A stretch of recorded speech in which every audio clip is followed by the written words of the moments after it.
మహిళలందరికీ కూడా స్ఫూర్తిదాయకమైనటువంటి జీవితాన్ని ఆదర్శాన్ని అమ్మ పాలనను అందించినటువంటి అశేషంగా తరలి వచ్చినటువంటి మా మహిళా లోకానికి అందరికీ కూడా పేరు పేరున హృదయపూర్వక నమస్కారాలు ధన్యవాదాలు తెలియజేస్తా ఉన్నాను. ముఖ్యంగా మన ప్రభుత్వం అంటేనే మహిళా ప్రభుత్వం, మహిళా అభివృద్ధిని కాంక్షించే ప్రభుత్వం. అందుకనే మహాలక్ష్మి పథకాన్ని గ్యారంటీలలో ప్రకటించిన వెంటనే డిసెంబర్ 7వ తారీఖు నాడు ఈ రాష్ట్ర ప్రభుత్వం ప్రమాణ స్వీకారం చేసి అధికారం చేపట్టిన వెంటనే మహిళలకు ఉచిత బస్సు పథకాన్ని తీసుకురావడం జరిగింది. అదే విధంగా మహిళలకు భారం పడకూడదనే ఉద్దేశంతో 1200 ఉన్నటువంటి గ్యాస్ సిలిండర్ ధరను 500కే ఇవ్వడం జరుగుతూ ఉంది. అదే కాకుండా మరి గత ప్రభుత్వాలలో కనీసం ఒక్క బుగ్గ కూడా ఫ్రీగా ఇచ్చినటువంటి దాఖలాలు లేదు.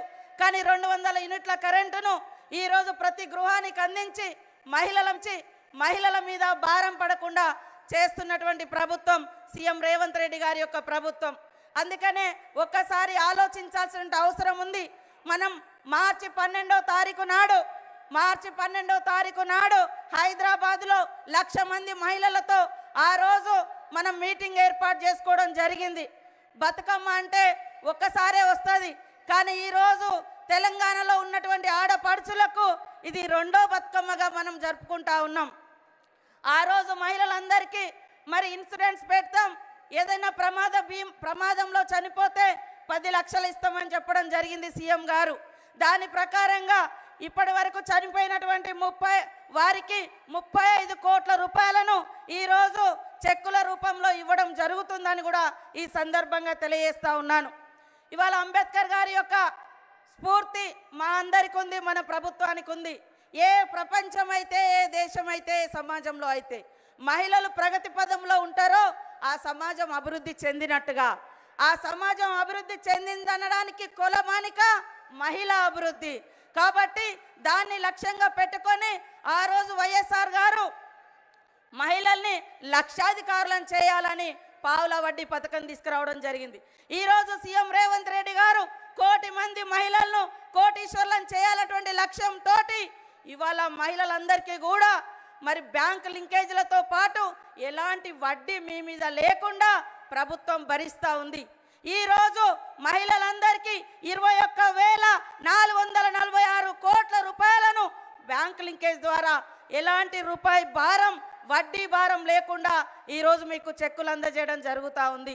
అదే కాకుండా మీరు ఏమైనా లోన్లు తీసుకొని ఉండి మహిళా సభ్యురాలుగా ఉండి చనిపోయి ఉంటే 2 లక్షల వరకు మీరు కట్టకుండా ఆ యొక్క లోన్ బీమాను కూడా ఈరోజు మనం అందజేస్తూ ఉన్నాం.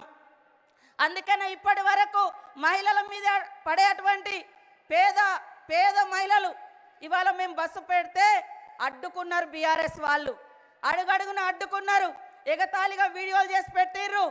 ఆడోళ్ళు 33 జుట్లు కలిసి ఉంటాయి కానీ 3 శిఖలు కలిసి ఉండే అనే విధంగా దుష్ప్రచారం చేసి బస్సులలో కొట్టుకుంటున్నారు చూడండి అని దుర్మార్గమైన దుష్ప్రచారం చేసిరు. కానీ ఈరోజు ఈ రాష్ట్రంలో 64 లక్షల మంది మహిళా సభ్యులు ఈరోజు ఈ గ్రూపులలో ఉన్నారు. గ్రూపులలో ఉండి వాళ్ళు వ్యాపారవేత్తలుగా తయారవుతున్నారు. దానిలో భాగంగానే 1 కోటి మంది మహిళల్ని గ్రూపులలో చేర్చాలటువంటి లక్ష్యంతో కూడా మా యొక్క సంస్థ శాఖ పనిచేస్తూ ఉంది. ఇప్పటికే అతి తక్కువ కాలంలో 67,000 మంది మహిళలను ఈ మధ్యకాలంలో మన గ్రూపులలో చేర్చడం జరిగింది. రాబోయే కాలంలో ఒక ఉత్సాహంలాగా, ఒక ఉద్యమంలాగా మహిళా శక్తిని పెంచడం కోసం మరింత ఉత్సాహంతో 1 కోటి మంది మహిళల్ని కోటీశ్వర్లుగా చేయాలనేటువంటి లక్ష్యంతో పాటు 1 కోటి మంది సభ్యులుగా కూడా చేర్స్తామని కూడా ఈ సందర్భంగా సీఎం గారికి, డిప్యూటీ సీఎం గారికి, మా మంత్రివర్గ సహచరులకు అందరికి కూడా తెలియజేస్తా ఉన్నాం. అదే కాకుండా ఈరోజు 150 బస్సులతోటి మనందరికీ మరి ఆర్టీసీ ఒప్పందం జరుగుతుంది. మహిళా గ్రూపులకు 150 బస్సులను కూడా ఇవ్వడం జరుగుతూ ఉంది. అదే కాకుండా 1000 మెగావాట్ల మరి సోలార్ కూడా ఈరోజు మనము ఒప్పందం చేసుకోబోతున్నాం.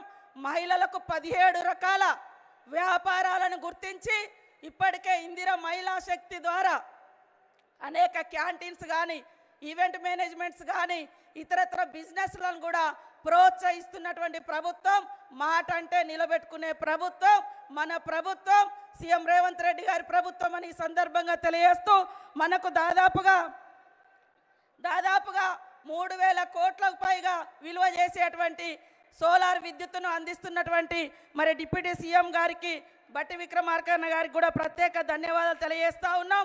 మనం ఈరోజు రాష్ట్ర వ్యాప్తంగా ఉన్నటువంటి 22 మహిళా జిల్లా భవనాలకు 5 కోట్లతోటి 110 కోట్లు, ఒక్కొక్క ఎకరం దాదాపుగా ఎకరానికి కూడా మరి 5 కోట్లు, 3 కోట్లు, 4 కోట్లు ఉన్నది. అవి కూడా ఇవాళ మహిళలకు ఇవ్వడం జరుగుతూ ఉంది. కాబట్టి ఆడపడుచులందరూ కూడా ఈ పెద్దన్నను చిన్నన్నను ఈ ప్రభుత్వాన్ని దీవించాలని మనస్ఫూర్తిగా కోరుకుంటూ, మీ అందరి అభివృద్ధే తెలంగాణ అభివృద్ధి, మీ అందరి సంక్షేమమే మనందరి సంక్షేమము ఈ ప్రభుత్వ లక్ష్యంగా తెలియజేస్తూ అందరికీ నమస్కారాలు, ధన్యవాదాలు. ఇందిరా మహిళా శక్తి విజయ